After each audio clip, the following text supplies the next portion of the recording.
Muy buenos días, hermanos, muy buenos días. Primer día de esta semana.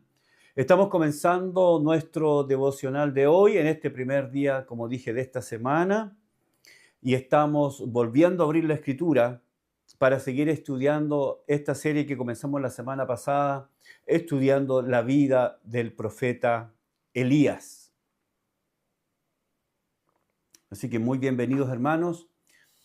Los invito a que abran conmigo su Biblia en el libro del Antiguo Testamento, Primera Reyes, capítulo 17. Si tiene su Biblia, Primera Reyes, capítulo 17, vamos a leer desde el verso 8 al 16. Primera Reyes, capítulo 17, verso 8 al 16. Dice: Vino luego a él palabra de Jehová diciendo: Levántate, vete a Sarepta de Sidón y mora allí.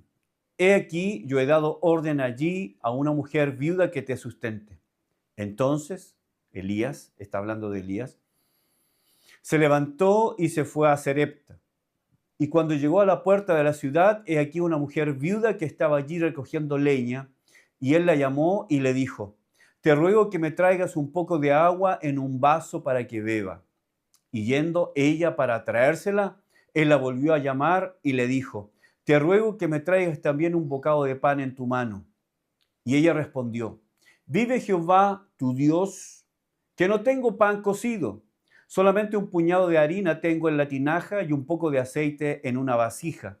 Y ahora recogía 2 leños para entrar y prepararlo para mí y para mi hijo, para que lo comamos y nos dejemos morir. Elías le dijo: No tengas temor, ve, haz como has dicho, pero hazme a mí primero de ello una pequeña torta cocida debajo de la ceniza y tráemela, y después harás para ti y para tu hijo. Porque Jehová Dios de Israel ha dicho así: la harina de la tinaja no escaseará, ni el aceite de la vasija disminuirá, hasta el día en que Jehová haga llover sobre la faz de la tierra. Entonces ella fue e hizo como le dijo Elías, y comió él y ella y su casa muchos días.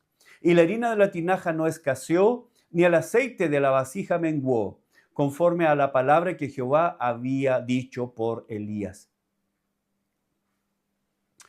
Apareció un aviso en la prensa de Londres.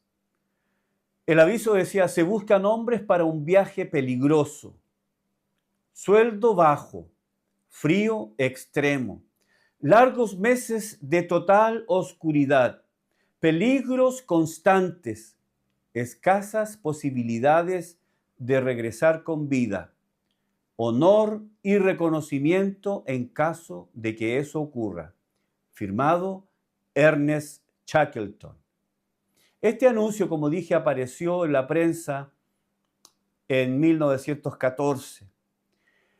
El explorador Ernest Shackleton, con este aviso, reclutó 27 hombres que serían los protagonistas de la última gran travesía terrestre pendiente, la aventura transantártica sin precedentes en lo que iba a ser la mayor proeza de la exploración polar. El propósito era atravesar el continente antártico. Una aventura al extremo desafiante, considerando lo hostil del territorio, donde el clima registra la temperatura más baja de la Tierra, que puede llegar hasta los 90 grados bajo cero. Shackleton y sus hombres se embarcaron en el barco con el nombre Endurance, un antiguo barco ballenero. Además del jefe de la expedición, destacaban entre los aventureros un fotógrafo australiano llamado Frank Hurley, que inmortalizó esta travesía por medio de fotografías, de las que todavía tenemos a la mano, tenemos disponible. Bueno, tras una larga travesía desde Inglaterra, el barco llegó a la Antártica en medio de un clima extremadamente frío, hasta el punto de que cerca de su destino, en la bahía, el barco quedó atrapado entre colosales bloques de hielo.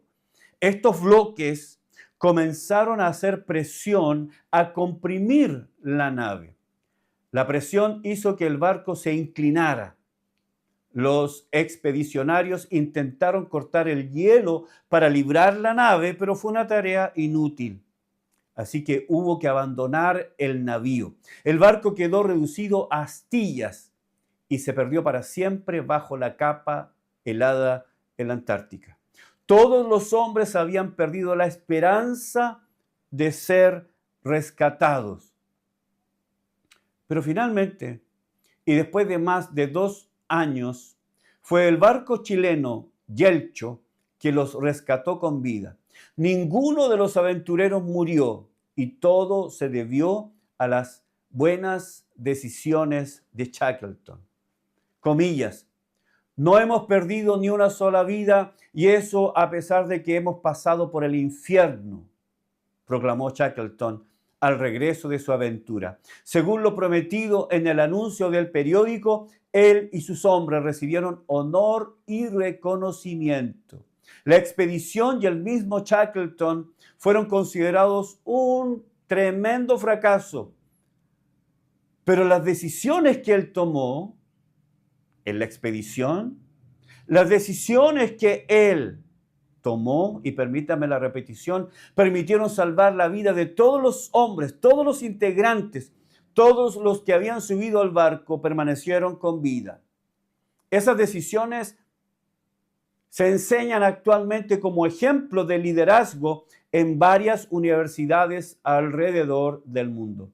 La vida, hermanos, está llena de desafíos y riesgos. Los accidentes de diferentes causas y consecuencias son habidos cada día en el mundo entero. El riesgo y el peligro son parte integral de la vida. El anuncio de Shackleton fue una invitación a correr riesgos de verdad.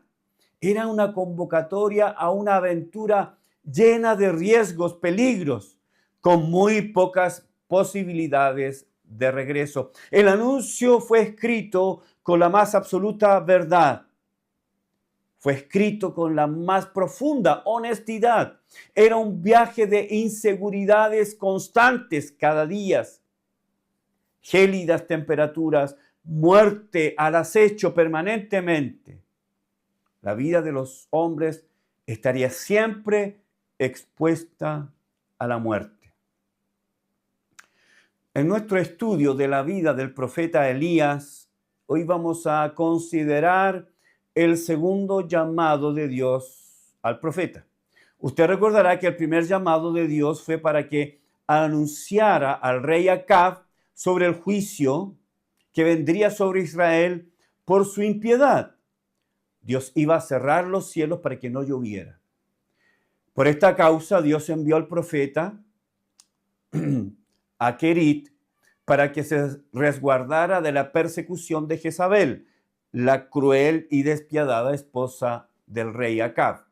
Ahí y junto al arroyo de donde él se abastecía de agua, era alimentado, usted lo recordará, lo vimos la semana pasada, era alimentado por los cuervos que le traían pan y carne 2 veces al día. Ese era el menú. Todo iba bien, todo estaba bajo control. Elías resguardado ahí en el arroyo de Querit, 2 veces al día recibía la alimentación de parte de los cuervos, pan y carne, el agua provenía del arroyo, todo estaba bien. Ahora, ocurre que todo estaba bien hasta que la provisión del agua, por una cuestión obvia, si no había lluvia, por lo tanto no había ríos y no había arroyos. El agua había cesado completamente. Y ahí estaba el profeta, obedeciendo a Dios, estando en el lugar que Dios le dijo que estuviera, cumpliendo la voluntad de Dios, siendo provisto de Dios, pero algo falló. El agua faltó. Así que Dios le vuelve a ordenar al tisbita que se mueva. Dios lo llama a correr ahora mayores riesgos. Dios ha llamado a Elías para que él obedezca, para que Elías aprenda a obedecer a Dios, incluso en esas decisiones que parecen absurdas incomprensibles y que tienen gran cantidad de riesgo incluido, alto riesgo, tal como ocurrió con Shackleton. Recuerde que la Biblia ha sido escrita para ser nuestra guía y referente. Los escritos sagrados se han escrito para nuestra instrucción y beneficio. Es de ellos que podemos extraer para cada día de nuestro peregrinaje enseñanzas fundamentales. En la porción que hoy veremos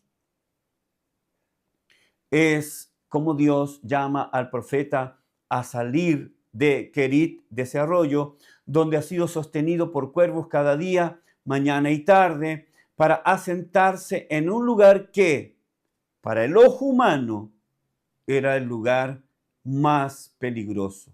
Y lo dice Dios, 1 Reyes 17, 8 y 9. Y le dice, vino luego a él palabra de Jehová diciendo, levántate, vete a Sarepta de Sidón y mora allí. He aquí que yo da orden allí a una mujer viuda que te sustente. Volvemos a encontrarnos con verbos imperativos. Levántate, vete, mora. Dios le ordena a su profeta que es tiempo de salir, es tiempo de levantarse, levantar el campamento y seguir. Salir de ese lugar que para él fue un lugar de refugio. Ha sido sostenido, alimentado. Según algunos comentaristas, él estuvo allí más o menos por un periodo de 1 año y medio, más o menos. Así que Dios quiere llevar ahora a Elías a una expedición bastante más peligrosa que la anterior. Es un poco más peligrosa. Algunos dicen que es bastante más peligrosa que estar en el arroyo de Kerit. En este nuevo lugar, Dios irá más profundo en el trato personal con el profeta. Dios le ordena moverse a un lugar conocido como Sarepta de Sidón. Dios le está ordenando al profeta salir de su zona de confort para iniciar un viaje peligroso. Lo primero que tenemos que decir es que esta ciudad pertenece, como bien lo dice su nombre, al territorio de Sidón, el lugar menos indicado para convertirse en la morada permanente del tisbita. ¿Por qué?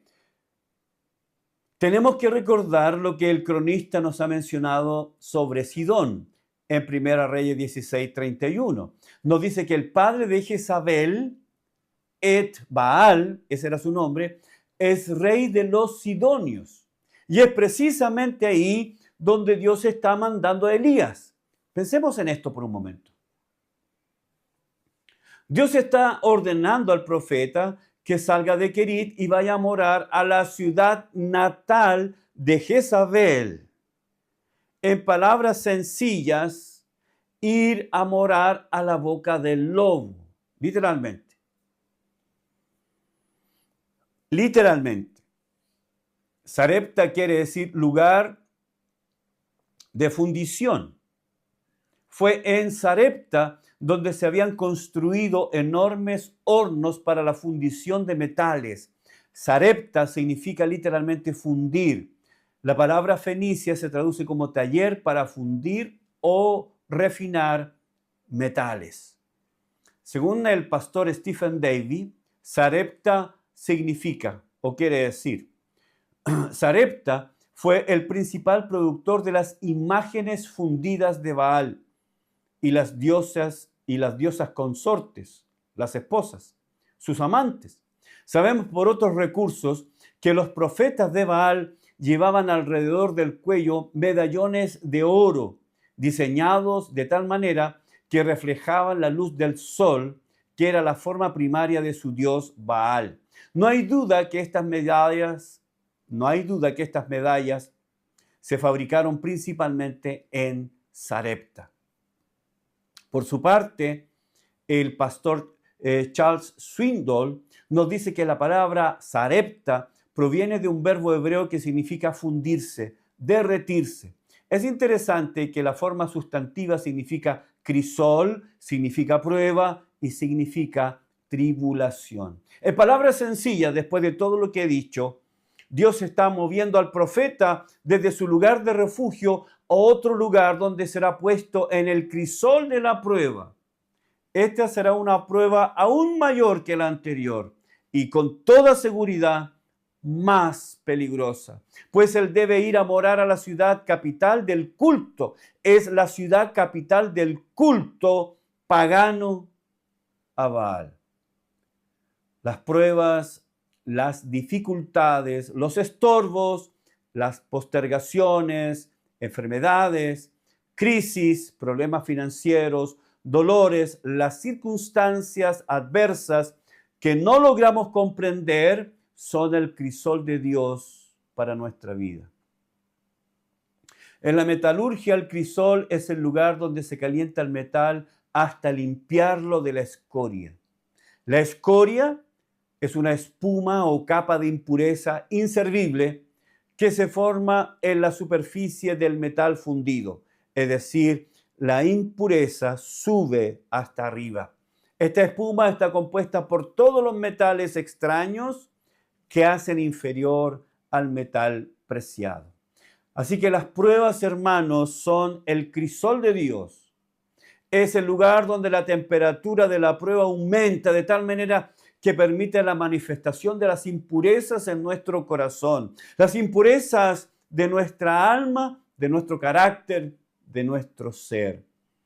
Dios ha querido poner al profeta Elías en una prueba difícil en donde lo pondrá en el crisol, Sarepta, el crisol, el lugar donde aumentará la temperatura.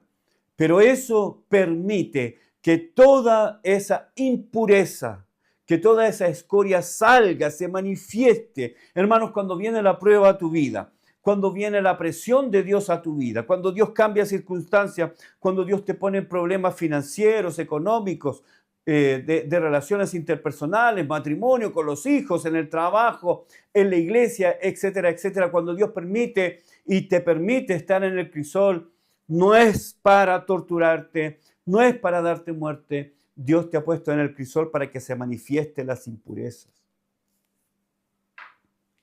Para aquellas cosas que destruyen el carácter de Dios en tu vida. Dios nos pone a todos en el crisol. En medio de la prueba asoma la impureza de la impaciencia, por ejemplo.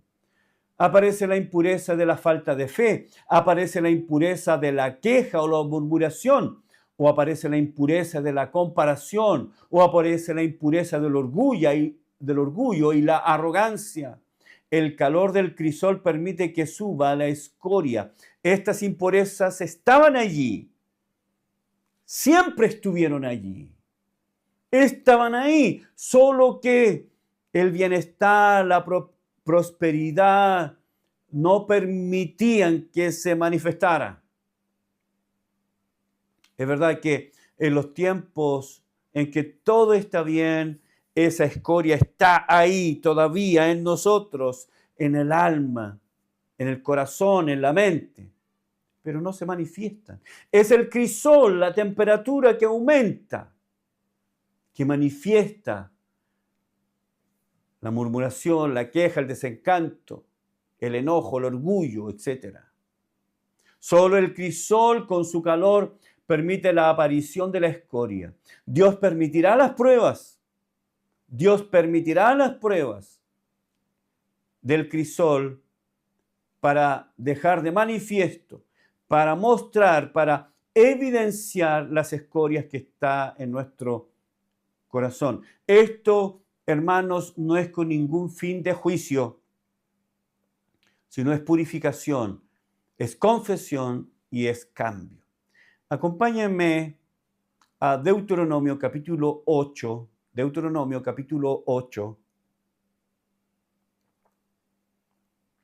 Vamos a leer el verso 2.